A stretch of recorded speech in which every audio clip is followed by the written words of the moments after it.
Caritas Malta hija forċina għas-soċjetà Maltija u dak il-post li joffri tama u ħajja lil dawk l-aktar vulnerabbli.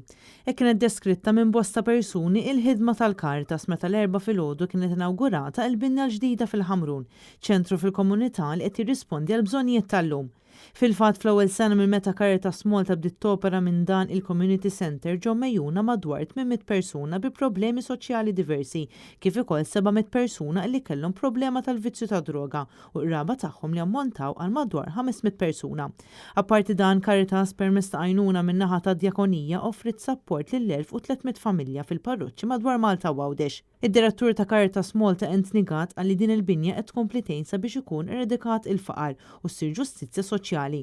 Dan filwaqt li Caritas tkompli bil-ħidma tagħha anke fiċ-ċentru tal-komunità. F'dan iċ-ċentru għandna 10 support groups, nies li għaddejjem separazzjoni, nies li kienu għaddejjem il-tilfu partner tagħhom, gruppi ta' support għal nisofru spazju għall-AA u għall-Gambling Anonymous, il-Caritas Epilepsy Association, il-Huntington Support, il-Thursday Club għal persuni bi problemi ta' saħħa mentali, problemi tal-użura, problemi ta' faqar, problemi ta' emozzjonijiet vari, ġifieri għandek firxa wiesa.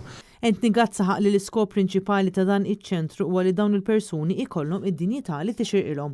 ċentru li żgur ma setax jinbena mingħajr l-għajnuna finanzjarja tal-privat kif ukoll permezz ta' fondi mill-Unjoni Ewropea. L-idea hija li f'dan iċ-ċentru jagħti dinjità lil dawn il-persuni li ġejjin li jsibu post li jilqagħhom kemm fiżikament u fl-istess ħin anke il-qalb tal-istaff u l-volontiera li jkunu qed jilqgħuhom. Min-naħa tiegħu l-Arċisqof Charles Cicluna qal li din il-binja se tkun possibbli biss permezz tal-ġenerożità u l-ħidma ta' bosta persuni u volontiera.